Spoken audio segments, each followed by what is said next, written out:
Research has found that our nonverbal communication is 4 times more powerful than our words. In other words, what you say "I want to do business with you" is far less important than how you say "I want to do business with you." This complicates cold calling because contracting someone you can see.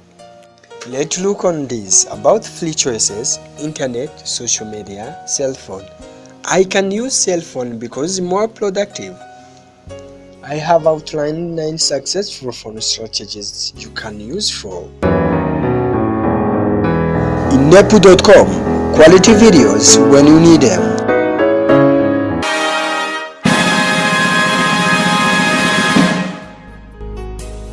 Firstly, preparation. When you are going to make outgoing cold calling, you have to prepare yourself mentally, your environment, knowledge approaches, and who you are going to present. Before making your calls, research your prospect, but don't spend a lot of time on this. Once you know who you are going to call, focus on what you are going to say. Write a brief script that introduces who you are, what you do, and what you provide. An effective script asks for appointment early. Thirdly, anticipate objections. Each time of them materializes, you will need to handle them appropriately.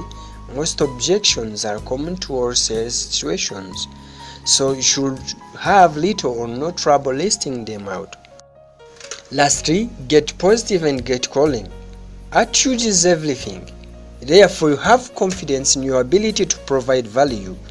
That confidence not only helps you communicate more effectively, it provides the motivation that will drive you to actually sit down and start making the cold calls. Second successful phone strategy is introduction. Be very clear and concise about who you are and the purpose of your call, and have a powerful strategy basis for requesting dialogue now and to be scheduled later, depending on the availability of the other person at the time. Requires 3 main factors. Your first impression matters. Don't hold your breath as you wait for someone to pick up. Distance your vocal cords so you sound anxious when you say hello to someone. Make your first impression awesome. Don't rush to say hello when someone calls you. This makes you sound impatient and disorganized. Take a small breath and center before saying hello. Don't say hello and jump into your telephone presentation without taking a breath and allowing the other party to participate. Your greeting should err on the side of formality. Begin with Mr., Mrs., or Miss, as in good morning, Mr. Victor, or good evening, Mrs. Rachel, things like that. Use the lowest end of your natural voice tone.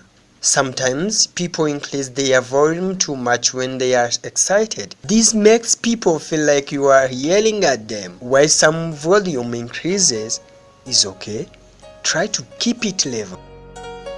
Harvest honesty. No matter who we are speaking to, we always want to hear the truth. Can you guess which mode of communication has the most amount of lies? Email, in person, phone? The answer is phone. People lie least on email because there is a paper trail. Next comes face-to-face because it is hard to lie while looking directly into someone's eyes. So we lie the most on phones, no paper trail, and less with producing looks. If you want to have more honest phone conversation, you can do this easily in invoking the paper trail.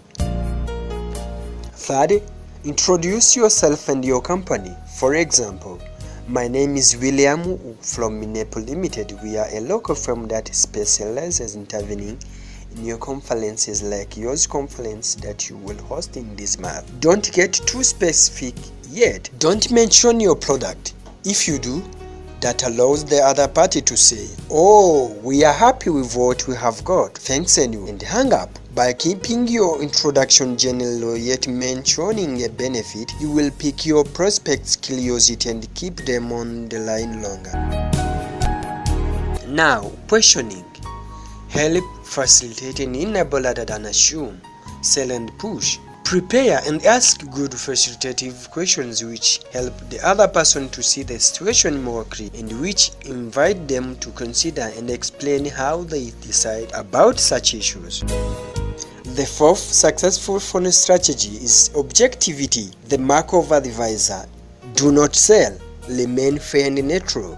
Express gratitude. Always thank the potential client for allowing you a few moments in his busy day, telling him that you won't waste a second of his time. For example, I want to thank you for taking my call. This will only involve a moment in your time so you can get back to your busy schedule. Don't say that you will just take a moment. The feeling evoked by them hearing that you will take anything from them will put them off. State the purpose of your call. It's best if you can provide the purpose within a question. For example, if we can show you a way to improve the quality for your product at the lower cost, would you be interested to know more?